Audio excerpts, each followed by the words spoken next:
My name is Cassandra Reed, but everyone calls me Cass. I'm 31 years old, but sometimes I feel much older. It all started when my parents died. A car accident. Just like that, they were gone. I was only 22.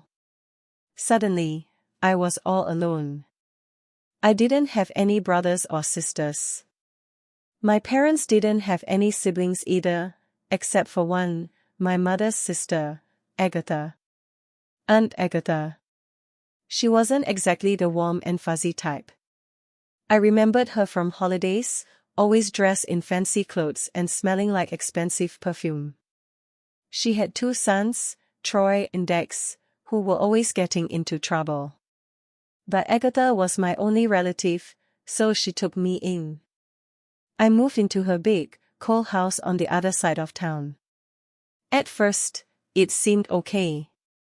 Agatha gave me a room and made sure I had food. She even said she would help me manage the money my parents had left me, a trust fund, they called it. It was supposed to be for my future, for college, for a house. But things quickly changed. Agatha started acting strangely. She was always on the phone, whispering. She seemed nervous and edgy. Troy and Dex were around more often, looking even more shifty than usual. Then, one day, the lawyer called. He told me the trust fund was gone. Empty. Every last penny. He said Agatha had taken it. I couldn't believe it. I confronted her, my voice shaking. She didn't even deny it. She just shrugged and said she needed the money. For her sons. They were in trouble, she said, real trouble. They needed to borrow it. Borrow. As if I would ever see that money again. As if my parents' hard work, their dreams for me, meant nothing. I was devastated. Betrayed. I didn't know what to do. I felt like I had lost my parents all over again. That's when I started to understand the kind of family I had stumbled into. A family built on secrets and lies.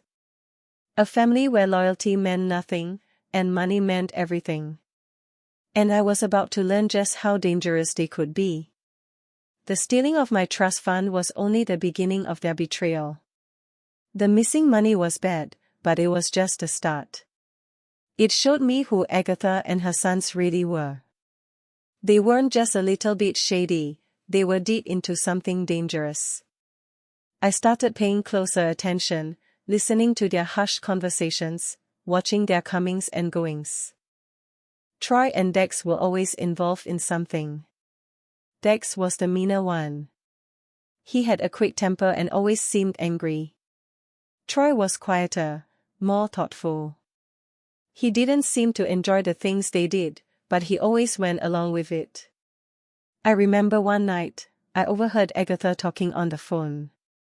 She was yelling, her voice tight with anger. "I told you to take care of it," she screamed. "I don't care how you do it, just make sure it's done." I didn't know what it was, but it scared me. I started to feel like I was living in a movie, a scary one. I knew I had to get out, but I didn't have anywhere to go. Agatha had taken all my money. I was trapped. Then, one day, Dex started acting weird around me. He would stare at me with a cold, calculating look in his eyes. He would ask strange questions about my insurance policy. Did I have life insurance? Who was the beneficiary? I didn't like it. Not one bit. I felt like a mouse being watched by a cat. I started sleeping with a knife under my pillow. I knew I had to protect myself. One afternoon, I was home alone. Agatha and Dex were out. Troy was supposed to be out too, but he came into the kitchen while I was making a sandwich. He looked nervous. "Cass," he said, his voice low. "You need to be careful." "Dex." He's planning something. My heart pounded in my chest. What do you mean? I asked. He thinks. He thinks you're worth more dead than alive, Troy said, avoiding my eyes. He's going to try to hurt you. For the insurance money. I gasped. I couldn't believe it. My own aunt and her son were planning to kill me. It was like something out of a nightmare. You have to get out of here, Troy said urgently. Go somewhere safe. Don't tell anyone where you're going. That's when I knew Troy was different. He wasn't like Agatha and Dex.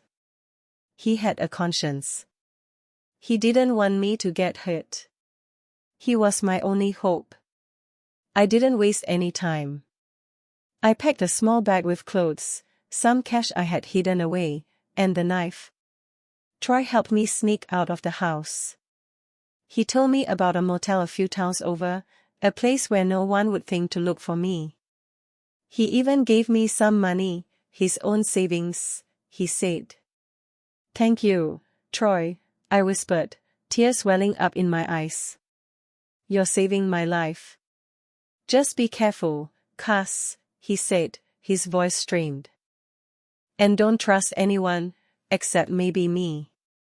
I nodded and slipped out into the night. The motel was just as Troy described it, run down and hidden away. I checked in under a fake name and tried to get some sleep, but it was impossible. Every creak of the floorboards, every rustle of leaves outside my window, made me jump. The next day, I called Troy from a payphone. He told me Dex was furious that I had disappeared.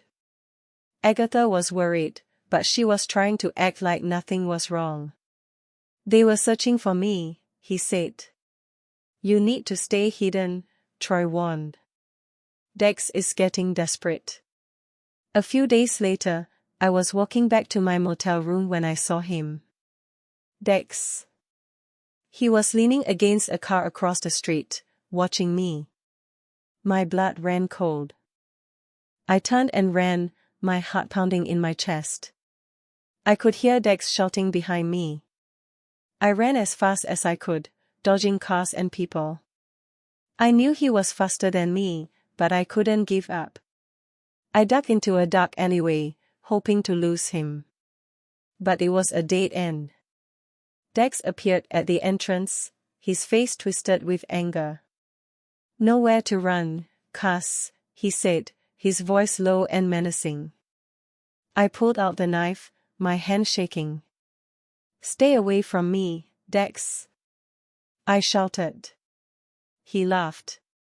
What are you going to do, Cass? Stab me? You don't have it in you. He lunged at me, knocking the knife out of my hand. He grabbed me by the throat, squeezing tightly. I couldn't breathe. My vision started to blur. This is for the insurance money, Cass, he whispered in my ear. Just when I thought I was going to die, something hit Dex in the back of the head. He stumbled and released his grip on my throat. I gasped for air and looked up. It was Troy. He was standing behind Dex, holding a metal pipe. Get out of here, Cass, he shouted. Run. I didn't need to be told twice. I scrambled to my feet and ran out of the alleyway, not looking back. I knew Troy had saved my life, again. But I also knew that things were about to get much worse. I ran until I couldn't run anymore. I found a bus station and bought a ticket to the city, far away from Agatha and Dex. I knew I couldn't stay hidden forever. They would keep looking for me. I needed to do something, but I didn't know what. In the city, I found a small apartment and got a job as a waitress. I tried to blend in, to be invisible. But I was always looking over my shoulder, waiting for Dex to appear. A few weeks later, Troy called me. His voice was frantic. Cass, you need to come back, he said. Agatha. She knows I helped you. She's furious. What happened? I asked, my voice trembling. Dex is in jail, Troy said. He was arrested for attacking you. Agatha is trying to get him out, but she needs money. A lot of money. I was shocked. Dex was in jail. It was hard to believe. But it didn't make me feel any safer. I knew Agatha would do anything to protect her sons, even if it meant hurting me. Agatha says it was an accident, Troy continued. She told the police that Dex didn't mean to hurt you. She said he was just trying to scare you. An accident? Dex had tried to kill me. And Agatha was lying to protect him. It was unbelievable. That's when I knew I had to fight back. I couldn't let them get away with this. Troy, I'm coming back, I said. But I'm not coming back to hide. I'm coming back to testify against Dex. There was a long silence on the other end of the phone. Cass, that's too dangerous, Troy said finally. Agatha will never let you do that. I don't care, I said. I'm not afraid of her anymore. I'm going to tell the truth, and I'm going to make sure Dex pays for what he did. Troy sighed. Okay, Cass, he said. But if you're going to do this, you need my help. I know things about Agatha and Dex that could put them away for good. That's when Troy told me his plan. He wanted to wear a wire to record Agatha's conversations. He knew she would say things that would incriminate herself and Dex. It was a risky plan, but it was our only chance. Are you sure you want to do this, Troy? I asked. This could ruin your life. I don't care, he said. I'm tired of living like this. I want out. And I want to help you get justice. And just like that, the plan was set. I was going back to face my aunt and her son. I was going to tell the truth, no matter the cost. And with Troy's help, I was going to bring them down. The next few days were a blur of planning and preparation. I met with a lawyer, a kind woman named Miss Evans, who believed my story and agreed to represent me. She helped me prepare my testimony and explain what to expect in court.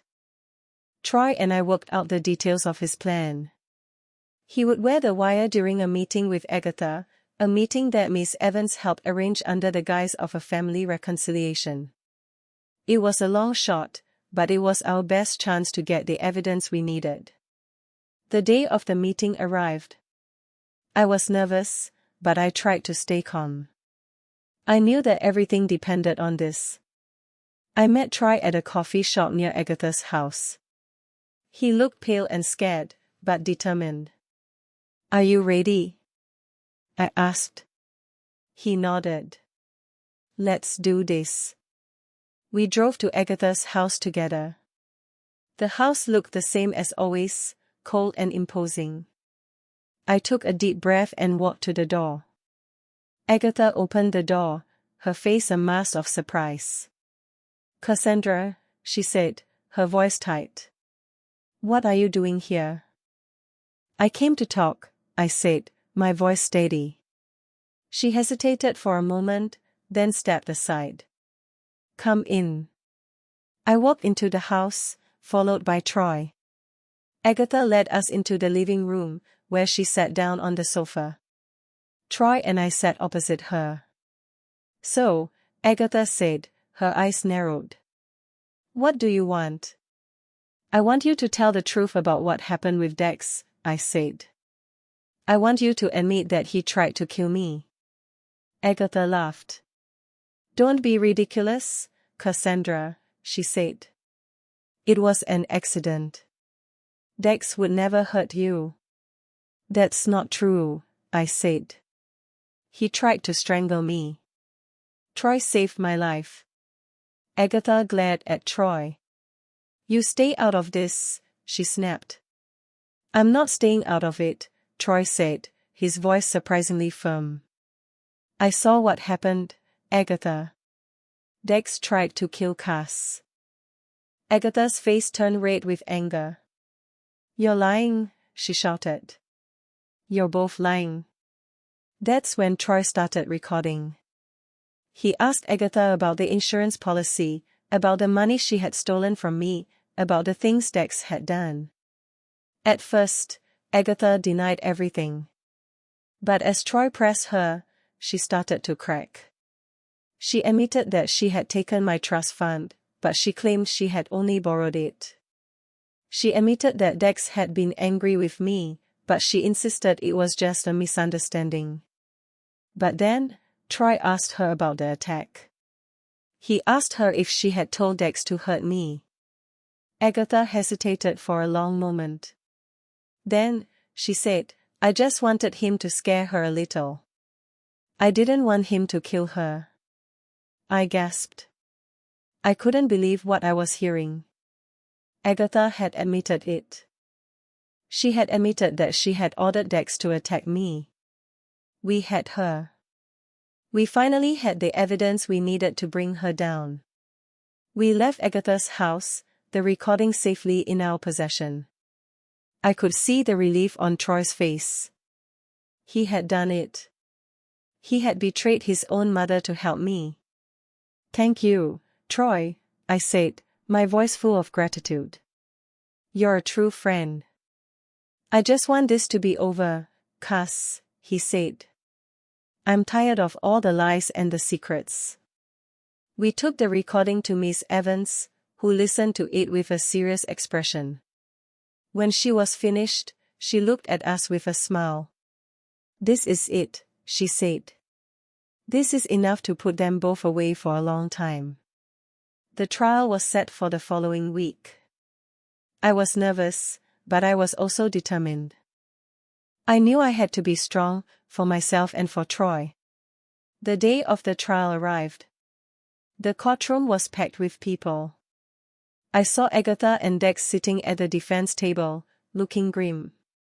They both glared at me as I walked to the witness stand. I took a deep breath and swore to tell the truth, the whole truth, and nothing but the truth.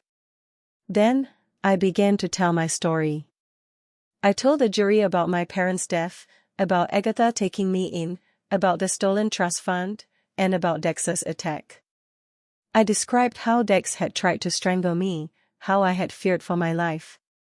I told them about Agatha's lies, about how she had tried to cover up her son's crime. Miss Evans played the recording of Agatha's confession. The courtroom was silent as Agatha's voice filled the room, admitting that she had ordered Dex to hurt me. When the recording was finished, the prosecutor turned to Agatha. Is this your voice, Mrs. Reed? He asked. Agatha hesitated for a moment, then nodded. Yes, she said. But I didn't mean for him to kill her. The prosecutor shook his head. You told him to hurt her, didn't you? You wanted her to suffer. Agatha didn't answer. She just stared at the floor. Then, it was Troy's turn to testify. He told the jury about his family's criminal activities, about the things he had seen and done. He talked about how he had tried to warn me, how he had saved my life. He looked at his mother and brother with a mixture of sadness and anger. I'm sorry, he said. But I can't live like this anymore. I had to tell the truth. The defense attorney tried to discredit Troy, but he stood his ground. He answered every question honestly and calmly. After days of testimony, the jury finally reached a verdict. They found Dex guilty of attempted murder. They found Agatha guilty of conspiracy and theft. The courtroom erupted in cheers. I felt tears streaming down my face. Justice had finally been served. As Agatha and Dex were led away in handcuffs, I looked at Troy. He smiled at me, a sad but hopeful smile. It's over, Cass, he said. We did it. I nodded. Yes, we did. But I knew that the scars of betrayal would never fully heal. The pain of losing my parents, the shock of being betrayed by my own family, would always be a part of me. But I also knew that I was strong. I had survived. And I had found a true friend in the most unexpected place. The courtroom was emptying, the buzz of conversation filling the space now that the verdict had been delivered. Miss Evans patted me on the shoulder, a warm, reassuring gesture. Troy stood beside me, looking exhausted but resolute. "What happens now?" I asked, my voice barely above a whisper. "Now," Miss Evans said, "you rebuild your life. You start fresh." For Troy, it wouldn't be so simple.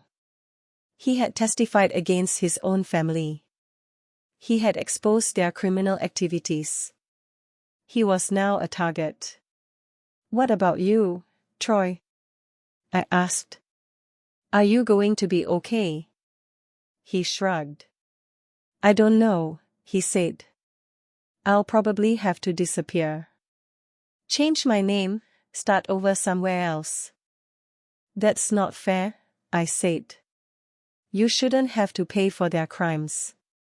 "It is what it is, Cass," he said. "I made my choice." The authorities approached us. They wanted to talk to Troy, to get more information about the syndicate, as they called it. It turned out that Agatha and Dex weren't just small-time criminals. They were part of a much larger organization, a network of people involved in all sorts of illegal activities. As Troy spoke with the investigators, I realized the full extent of his sacrifice. He wasn't just helping me. He was helping to take down an entire criminal empire. Later that day, Miss Evans took me to her office. She had some good news. The authorities had recovered some of the money that Agatha had stolen from my trust fund.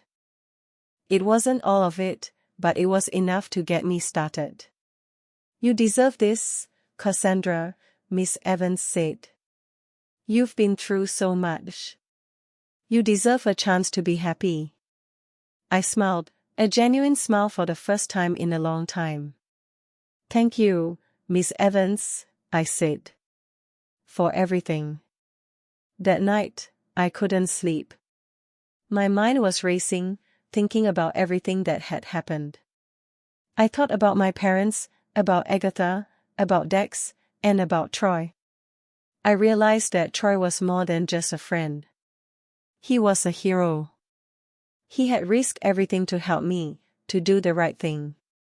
He had shown me that even in the darkest of families, there can be light. I knew that I would never forget him. I would always be grateful for his courage and his kindness. And I knew that I would do everything I could to help him rebuild his life, wherever he ended up. The next morning, I went to visit Troy. He was packing his belongings, preparing to leave town. "Where are you going?" I asked. He shrugged. "I don't know," he said. "Somewhere they won't find me." "Can I come with you?" I asked. He looked at me, surprised. "Are you sure, Cass? It won't be easy." "I don't care," I said. "I want to be with you. I want to help you start over." He smiled, a warm, genuine smile. "Then let's go," he said. "Let's start a new life, together." And so, we left town, leaving behind the pain and the betrayal. We didn't know what the future held, but we knew that we had each other. And that was enough. The open road stretched before us, a ribbon of asphalt promising a new beginning. We drove for hours, not really knowing where we were going, but knowing that we were going together. The weight that had been pressing down on me for so long finally started to lift. We found a small town nestled in the mountains. It was quiet and peaceful, a world away from the chaos and betrayal we had left behind. We rented a small cabin and got jobs at a local diner. The work was hard, but it was honest. And for the first time in a long time, I felt like I could breathe. Troy was different too. He seemed lighter, happier. He started to smile more, to laugh more. He was finally free from the burden of his family's secrets. We spent our days working at the diner and our evenings exploring the mountains. We hiked, we fished, we sat by the fire and talked. We shared our hopes and our dreams. We started to fall in love. One evening, as we were sitting by the fire, Troy took my hand. "Cass," he said, his voice soft. "I know it hasn't been long, but I need to ask you something." He got down on one knee and pulled out a small box. Inside was a ring, a simple silver band with a small diamond. "Will you marry me?" he asked. Tears welled up in my eyes. "Yes," I whispered. "Yes, I will." We hugged each other tightly, our hearts filled with joy. We knew that we had found something special, something that would last. We got married a few months later, in a small ceremony in the mountains. Miss Evans came to the wedding, along with a few of our new friends from the diner. It was the happiest day of my life. As I looked at Troy, standing beside me, I knew that I had made the right choice. He was my best friend, my lover, my hero. He had saved my life, and I had saved his. We had found each other in the midst of darkness, and we had created our own light. Years passed. We built a good life for ourselves in the mountains. We had children, a boy and a girl. We taught them about honesty, about courage, and about the importance of family. We never forgot about the past, but we didn't let it define us. We had learned from our mistakes, and we had moved on. We had created a new family, a family built on love and trust. And sometimes, when I looked at my children, I thought about my parents. I wondered what they would think of my life, of the choices I had made.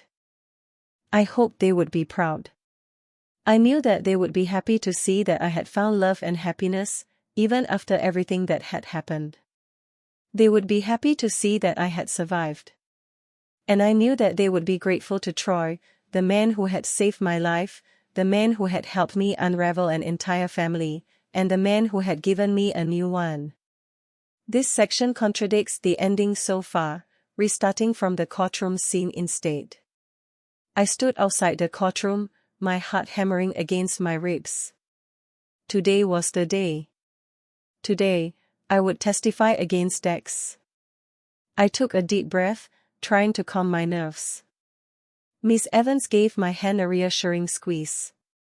"You can do this, Cassandra," she said. "Just tell the truth." Troy appeared, looking pale but determined. He adjusted his jacket, making sure the wire was hidden beneath his clothes. "Ready?" I asked. He nodded. "As I'll ever be." We walked into the courtroom together. Agatha and Dex were already there, sitting at the defense table. Agatha's eyes narrowed as she saw us. Dex just glared, his face contorted with anger. I took my seat in the witness stand and swore to tell the truth. The prosecutor began to ask me questions, and I recounted the events of the past few months. I told the jury about my parents' death, about Agatha taking me in, about the stolen trust fund, and about Dex's attack. I described how Dex had tried to strangle me, how I had feared for my life. I saw the looks of shock and disbelief on the jurors' faces. Then, it was Troy's turn to testify. He told the jury about his family's criminal activities. But before he could even begin to talk in depth about the organization, the judge interrupted. "Mr. Reed," the judge said sternly. "We are here to discuss the attempted murder of Miss Reed.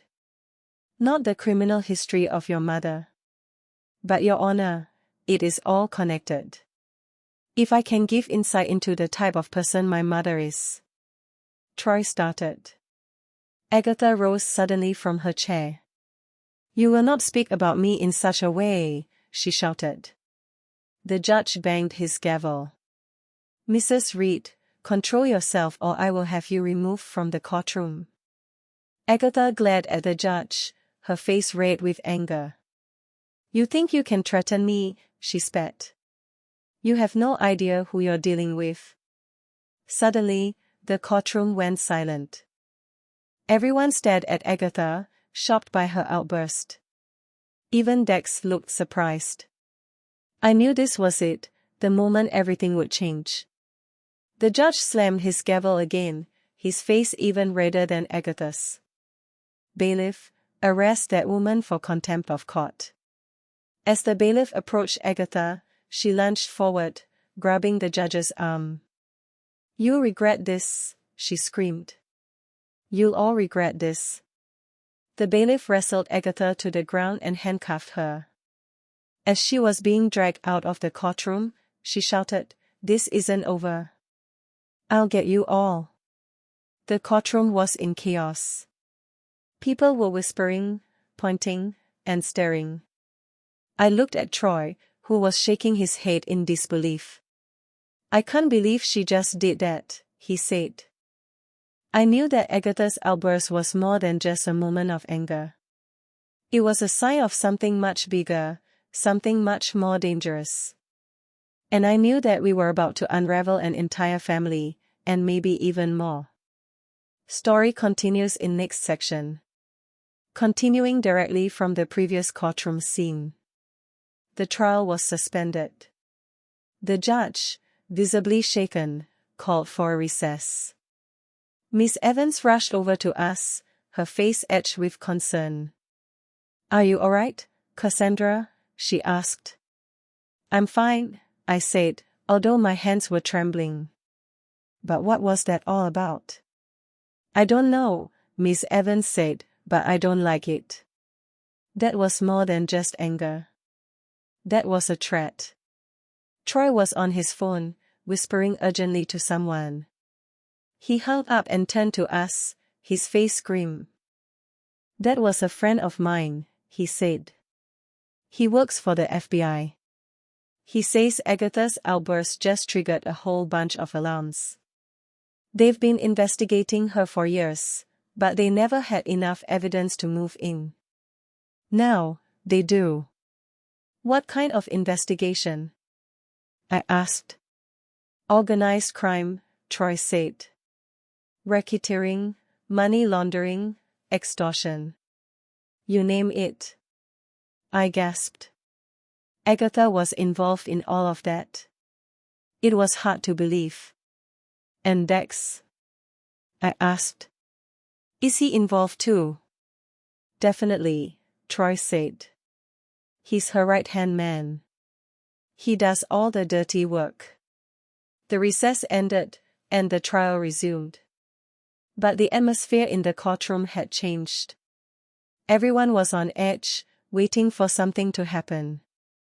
The prosecutor continued to question Troy, but his questions were different now.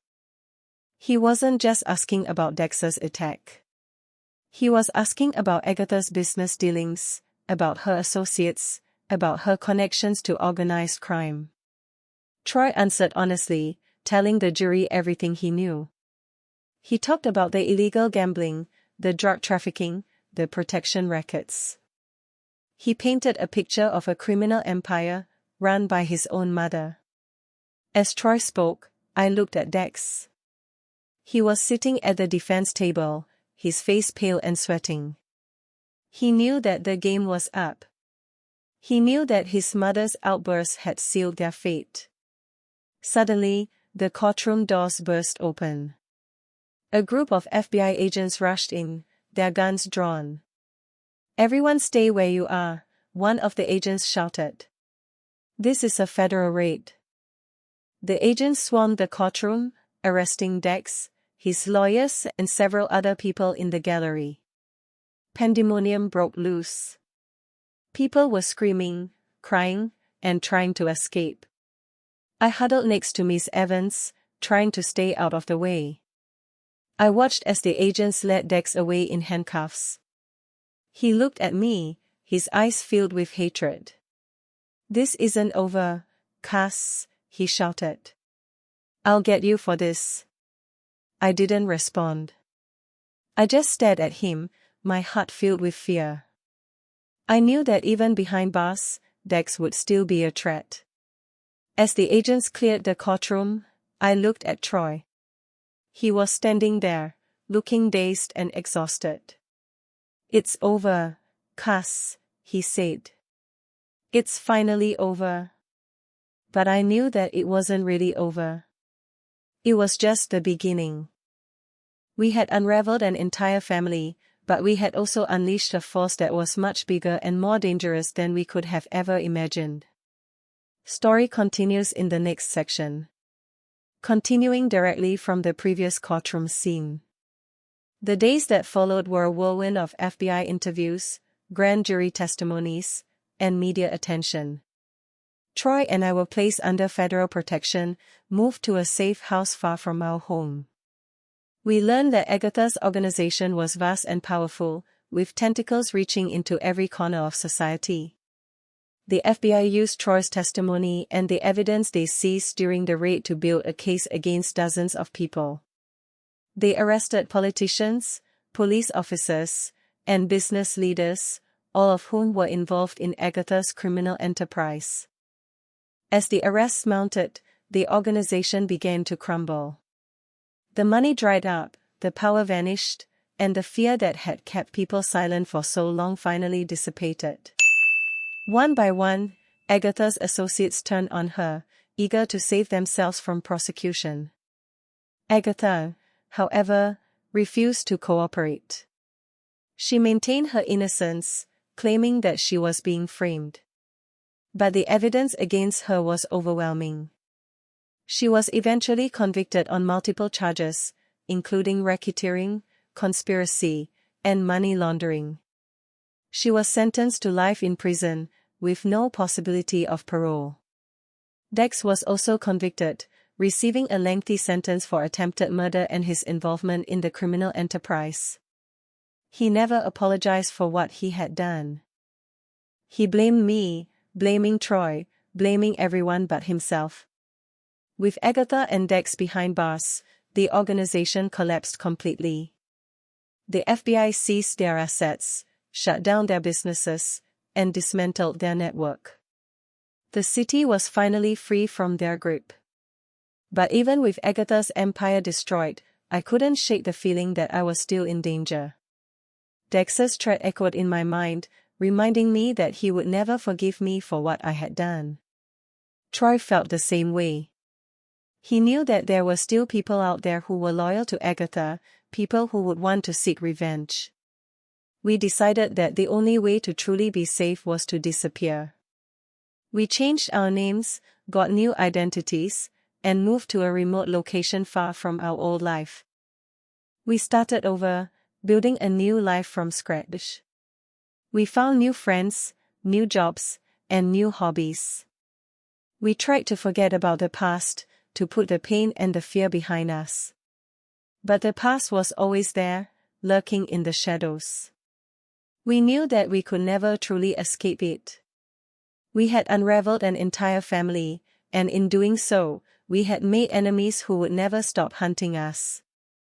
We lived our lives in constant fear, always looking over our shoulders, always waiting for the other shoe to drop.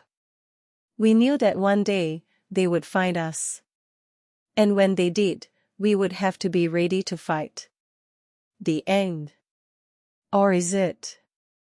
Thank you for spending your time with my story. Feel free to share your thoughts or reactions in the comments. I'd love to hear from you.